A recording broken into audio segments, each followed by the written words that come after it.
Ya, pemirsa, kembali lagi bersama kami di Good Morning Indonesia. Kita sudah ada di sesi Morning Talk. Seperti janji kita tadi juga, kita akan menghadirkan sosok inspiratif pagi ini dan juga kita sudah pegang bukunya di sini yang tentunya bisa membuka mata kita lebih jauh dan memang berkaitan dengan cita-cita memang tidak akan pernah terwujud tanpa kerja keras dan ketekunan dalam mencapainya.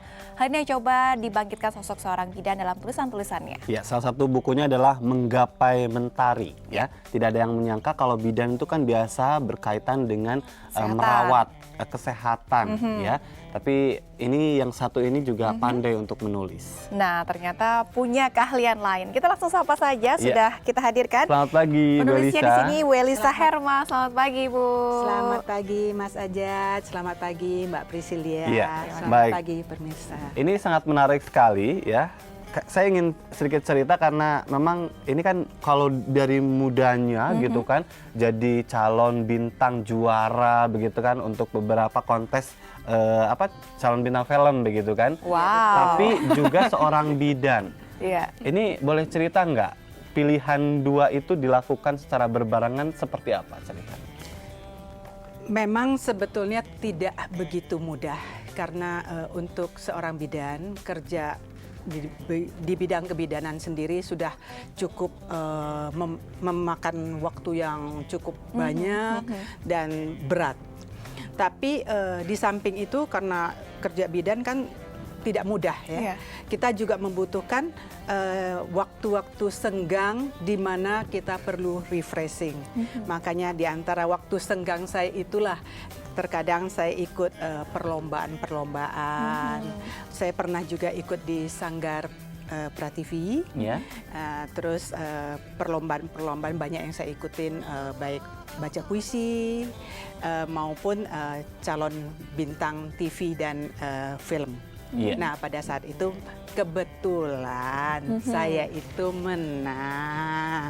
Nah, itu ya. Jadi unik sekali begitu. Dan kalau berbicara tentang menulis, ini adalah buku yang kesekian ya. Betul, ini buku yang ketiga.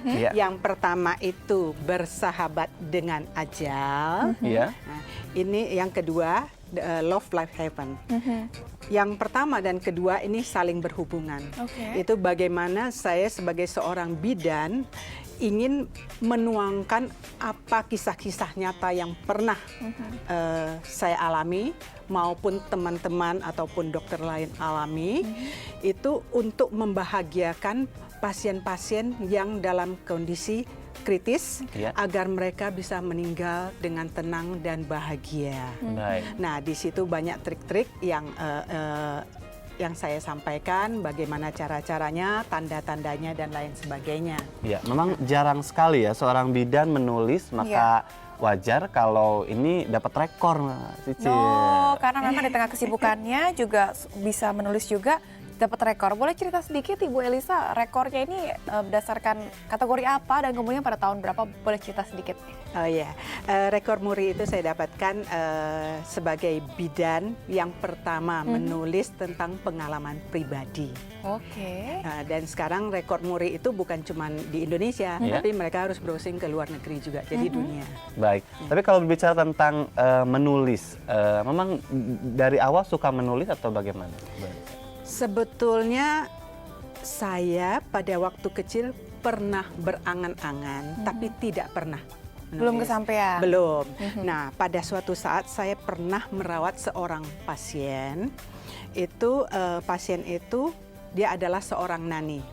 Nah, nani ini merawat si pasien si anak kecil itu dari umur 3 tahun sampai anak itu umur 33 tahun, kemudian dia pensiun. Nah, di usia kritisnya si nani itu tetap dijenguk dan dirawat oleh si anak kecil tadi. Nah, si anak kecil ini dia sebenarnya adalah seorang lawyer. Tapi dia lebih kepingin menjadi seorang penulis. Jadi pada saat si anak kecil yang sudah dewasa itu datang, dia membawa laptop. Tadinya saya kira setiap kali dia ngetik-ngetik mereka bisnis gitu. Terus saya tanya, kamu sedang mengerjakan bisnis apa? Terus dia bilang, oh bukan, saya ini lagi belajar di UCLA untuk menjadi seorang penulis. Nah pada waktu itu saya bilang, oh saya juga kepingin, saya bilang gitu. Oh ya, dia bilang gitu. Tapi rupanya secara diam-diam dia memesankan sebuah laptop untuk saya. Nah, dan laptop itu dia bawa pada hari si Nani itu akan meninggal. Jadi kebetulan sekali itu mungkin sudah jalannya ya. Jadi laptop itu baru datang sore kemarin dan besok paginya dia bawa dan hari itu si Nani itu meninggal dan dia serahkan ke saya. Dan laptop itulah yang saya pakai untuk menulis sampai sekarang.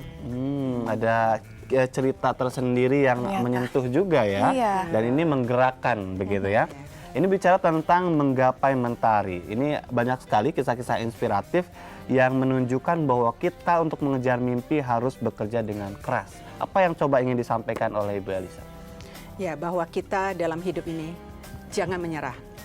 Memang di dalam hidup ini selalu pasti ada batu-batu sandungan. Tapi batu-batu sandungan itu kalau kita berpikir secara positif, itu akan menjadi suatu berlian bagi kita untuk mencapai suatu tujuan. Kalau Ibu Elisa sendiri, apa yang dalam pengalaman hidup yang paling sulit batu sandungan itu yang coba ditaklukkan dengan kerasnya usaha? Nah, di dalam buku ini yang menggapai mentari ini, saya juga merasa itu suatu perjuangan yang cukup berat untuk hanya memberikan sebuah buku ini kepada Bapak Jokowi yang saat ini adalah Presiden RI kita. Buku yang kedua ini kebetulan mendapat testimoni dari beliau pada saat beliau masih sebagai Gubernur DKI. Nah, setelah buku ini selesai, kebetulan saya waktu itu kena stroke ringan. Itu pada waktu itu untuk berjalan ke kamar mandi aja harus lewat suatu perjuangan yang berat. Saya sampai terjatuh beberapa kali. Nah, terus jangankan cuma itu, saya itu hampir amnesia. Banyak peristiwa-peristiwa yang tidak bisa saya ingat kembali. Nah, pada waktu itu saya berjuang. Saya tidak mau jatuh begitu aja karena saya mengingat bagaimana saya merawat pasien yang demensia, yang pikun. Saya takut menjadi seperti mereka. Nah, di situ saya mulai berjuang bahwa saya harus maju.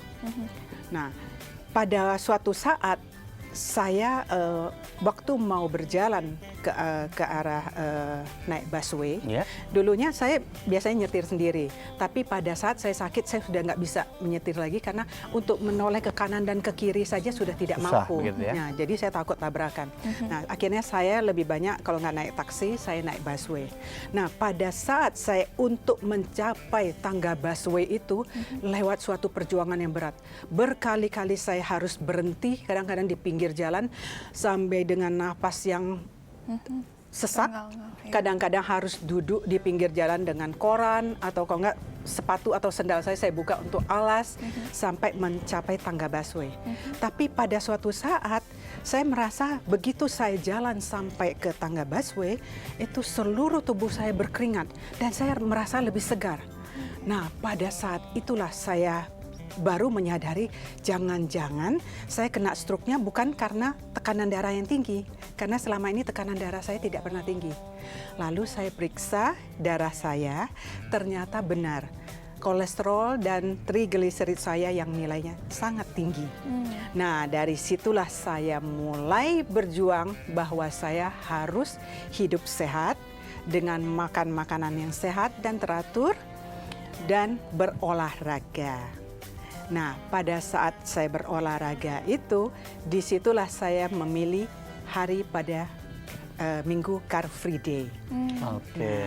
Nah, disitulah mulai suatu perjuangan. Penuh perjuangan sekali ya Ibu ya. Memang untuk Betul. dari pengalaman Ibu sendiri juga diri sendiri sudah pernah mengalami suatu stroke ringan seperti itu sehingga harus berjuang lagi sampai sekarang dan akhirnya bisa membuat buku juga, buku yang ketiga ini luar biasa yang sosoknya tentunya bisa dibagikan kepada semua yang memberikan spirit untuk semuanya ya. Iya, tapi apa yang waktu itu pada saat sakit mendorong Ibu Elisa sendiri untuk tetap berjalan, melakukan aktivitas sendiri? Apa yang mendorong utama itu gitu kan mungkin? banyak orang yang kalau sudah sakit ya Iya. mencoba untuk meminta bantuan pada orang lain, diam di rumah atau seperti apa?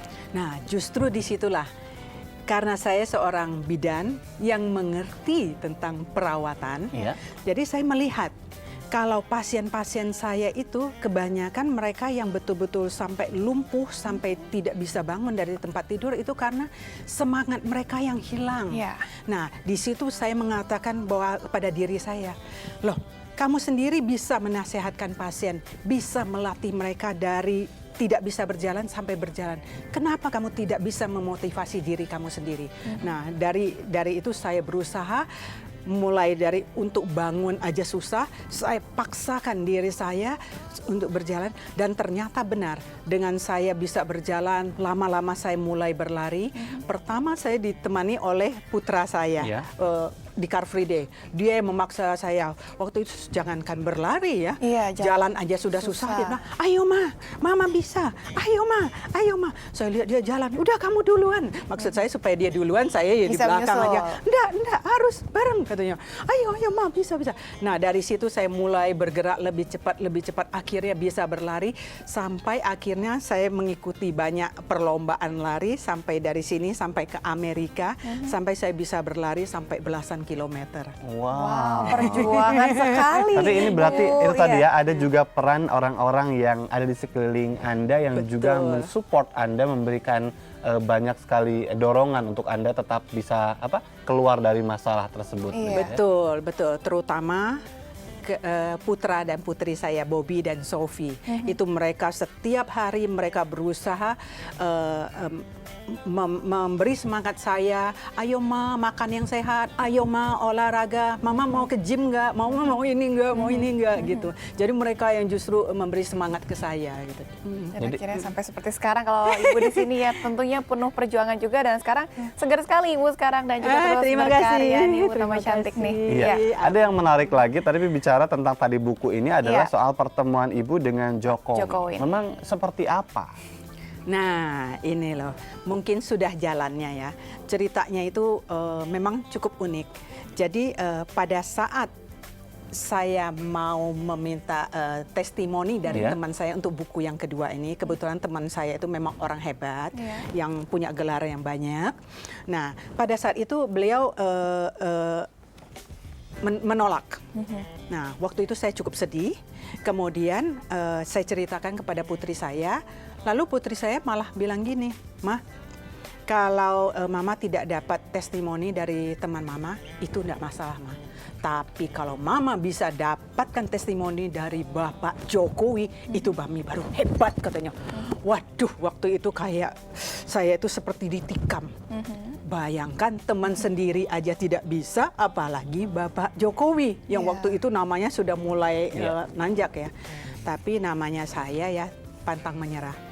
Diam-diam waktu si putri saya Sophie ini tidur, nah saya bangun, saya coba browsing alamatnya Pak Jokowi. Maksud saya mau melayangkan lewat email untuk minta testimoni.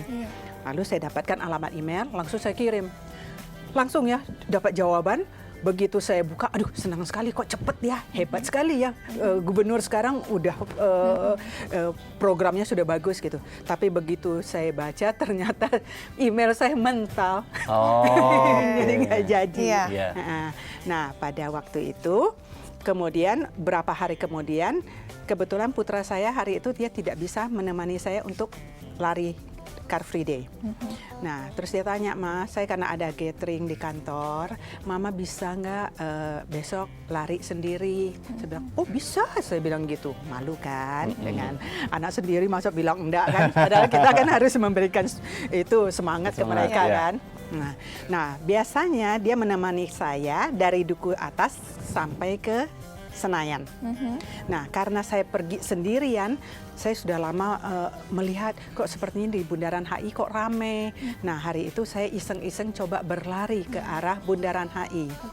Nah, kebetulan pada saat saya tiba, biasanya saya kalau belum sampai berkeringat, misalnya 2 atau 3 kilometer, saya tidak akan berhenti. Nah, pada waktu itu kebetulan saya tiba di Bundaran Hotel Indonesia, saya mendengar ada suara mikrofon. Selamat datang dan selamat pagi kepada Bapak Jokowi yang pagi ini sedang berada di tengah-tengah kita. Suara itu seperti disengat kalajengking, saya langsung berhenti. Saya kaget, saya lihat ke kanan, ke kiri. Nah, pada waktu itu ada beberapa titik yang ramai. Nalar saya mulai bekerja. Ini kira-kira yang mana ya? Kalau salah tebak, bisa aja beliau sudah hilang kan? Terus saya merasa sepertinya pagi ini beliau datang untuk menemui saya deh. Dan akhirnya berhasil ketemu. Iya. Nah, waktu itu karena ada suara mikrofon, saya itu identik dengan panggung. Nah, kebetulan ada satu pos polisi yang dekat sana. Saya langsung berlari ke sana.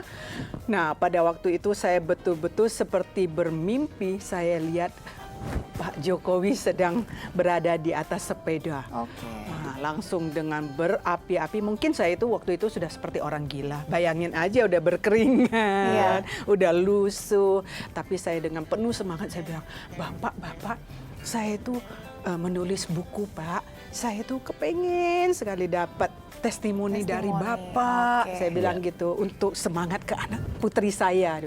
Lalu saya ceritakan tentang naskah saya, lalu beliau langsung dengan ramahnya, dengan senyumnya bilang, Ibu, besok pagi Ibu ke kantor saya ya.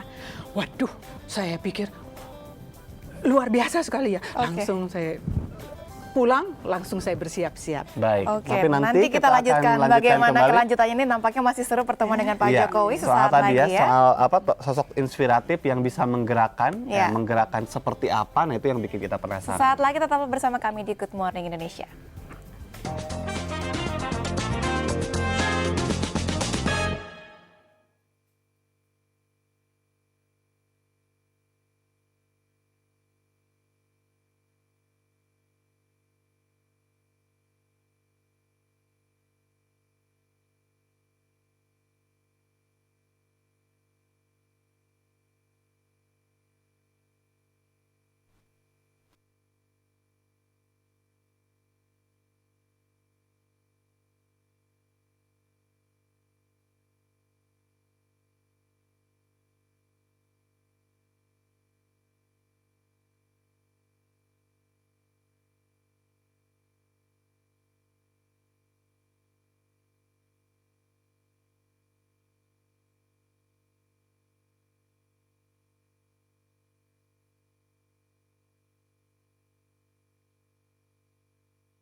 Ya, pemirsa, kembali lagi bersama kami di Good Morning Indonesia. Kita akan lanjutkan perbincangan cerita seru dari Bu Elisa. Ibu, tadi kelanjutannya nih Bu, boleh dilanjutkan. Tadi sudah berhasil ketemu Pak Jokowi dan sudah diperbolehkan untuk ke kantornya. Bagaimana kelanjutannya? Berhasilkah untuk mendapatkan testimoninya?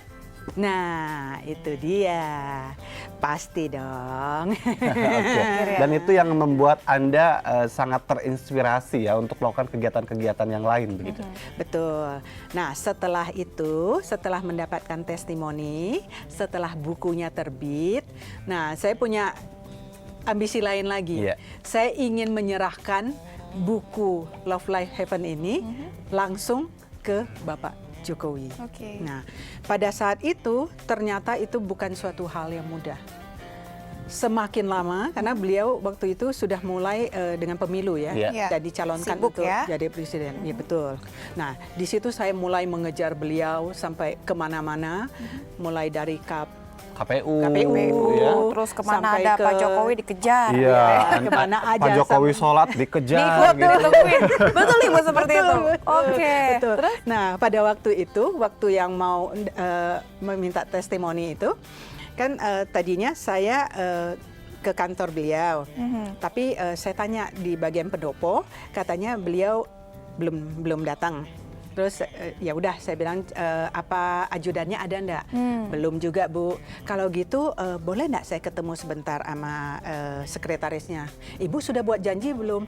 Ya belum, saya bilang gitu.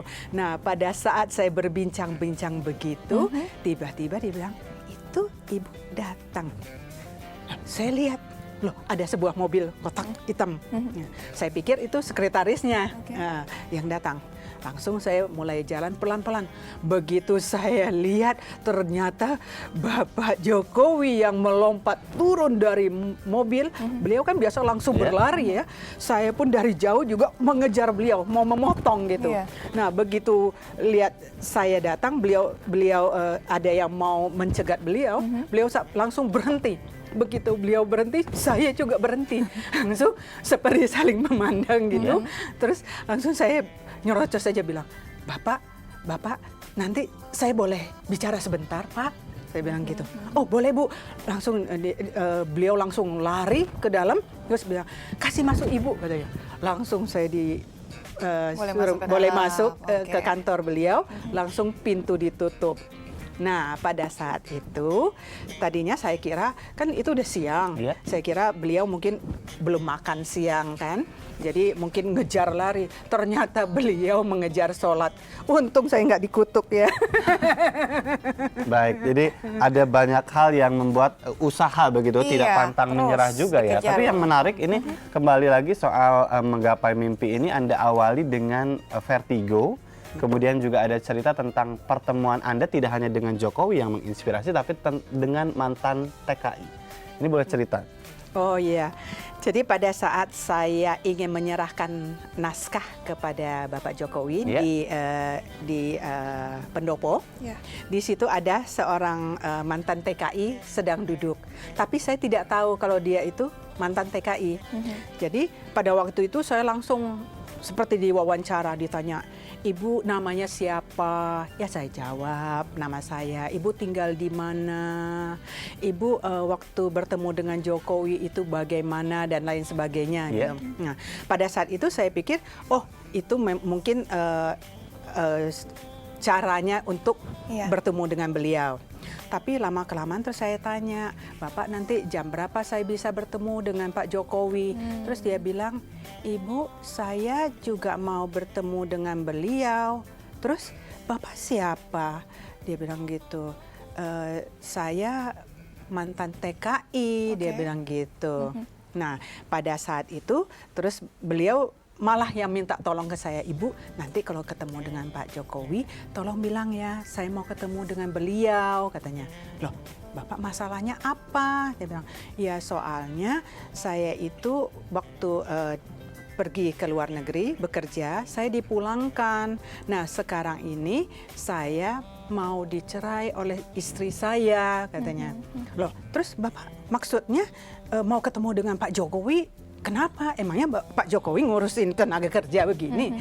Terus dia bilang gitu, soalnya gini Bu, kalau saya bisa bertemu dengan Pak Jokowi, kan saya itu orang hebat Bu. Nanti istri saya mungkin nggak jadi ceraikan saya. Karena alasan seperti itu ya. Betul. Ini ya yang menggerakkan orang untuk tadi ya ketemu dengan tokoh-tokoh yang difavoritkan. Termasuk juga Anda juga merasa ada sesuatu yang lain pada saat Anda sudah bertemu begitu kan ya. Betul. Bagaimana juga dengan cerita bahwa tidak hanya pada saat jadi gubernur, tetapi pada saat menjadi presiden begitu kan ya. Itu juga yang menginspirasi Anda tergerak begitu. Sebetulnya nilai-nilai apa yang Anda dapatkan dari setiap pertemuan itu, Bu Larissa? Pertama, beliau itu sederhana. Itu sulit sekali kita dapatkan untuk seorang pemimpin negara. Sederhana dan jujur dan konsisten. Sekali beliau mengatakan saya akan melakukan begini, beliau teruskan, walaupun itu mungkin melewati suatu tahap ya. Kan kita ingin melakukan sesuatu tidak mungkin langsung. Selain sosok Pak Jokowi ini seperti apa, Ibu yang bisa mendapatkan ini karena memang perjuangan untuk bertemu tidak mudah. Apa yang Ibu dapatkan? Mungkin kegigihan kah yang mematahkan segalanya sehingga Ibu punya semangat terus ini atau apa saja Ibu? Betul, betul. Memang kita harus gigih. Jadi berkali-kali saya gagal. Bukan cuma satu kali, berkali-kali. Tapi kegagalan itu saya ambil positif bahwa saya harus lebih gigih lagi. Jadi setiap kali gagal harus berusaha lagi. Jadi pantang menyerah intinya dalam situasi tidak mudah bagi orang kalau katanya ya berkata sih mudah-mudah saja. Ini apa sih modal untuk kita untuk supaya jadi orang yang gigih? Kita harus berusaha dari diri kita sendiri. Tidak bisa dari orang lain. Jadi kita harus memotivasi diri kita.